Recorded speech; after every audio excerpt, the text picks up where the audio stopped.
నమస్తేనండి. నేను మీ రామకృష్ణ నిహాన్ ఆస్ట్రోన్యూమరాలజీని. అందరూ ఎలా ఉన్నారు? ఈరోజు నేను చార్ధామ్ యాత్రలో భాగంగా ఇక్కడ ప్రకటేశ్వర టెంపుల్, ప్రాచీన ప్రకటేశ్వర టెంపుల్‌కొచ్చాను. అక్కడ ఇవి విరివిరిగా అమ్ముతున్నారు. అసలేంటి అనేది దీని గురించి నేను తెలుసుకున్నప్పుడు నాకు తెలిసిన విషయం ఏందంటే, ఇది ఫైన్ కోన్‌లని అంటారు. దీన్ని ఒక విధంగా చెప్పాలంటే లక్డీ కప్పులు అంటారు వీటిని. వివిధ నాగరికతల్లో ఉదాహరణకు అజెక్ట్, అస్సిరియస్, సెల్ఫిక్ మరియు గ్రీకు సంస్కృతిలో ఫైన్ కోన్‌లు ఆధ్యాత్మిక జ్ఞానోదయం, సంతానోత్పత్తికి మరియు అమరత్వానికి ప్రతీకలుగా నిలిచాయి. ప్రాచీన ఈజిప్టు వీటిని పునరుజ్జీవనం మరియు శాశ్వత జీవితంలో ముడిపెట్టారు. మెసొపటోమియన్ కళలో 3000 సంవత్సరాల క్రితమే వీటిని శుద్ధి కర్మాగారాల్లో ఉపయోగించినట్లు మనకు తెలుస్తున్నాయి. రోమన్లు వీటిని ప్రేమ మరియు సంతానోత్పత్తి దేవత అయిన వీనస్‌తో పోలుస్తారంట.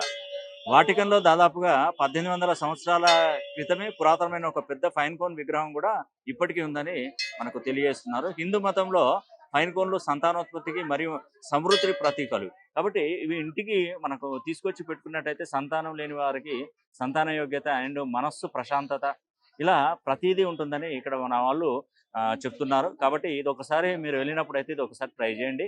ఇది అన్ని విధాలుగా అంటే పీస్ ఆఫ్ మైండ్, మనశ్శాంతి ఉండడానికి, సంతానోత్పత్తికి ఇవి మనం ఇంట్లో పెట్టుకుంటే మాత్రం చాలా మంచి పాజిటివ్ ఎనర్జీ వస్తదని మనకు తెలియదు.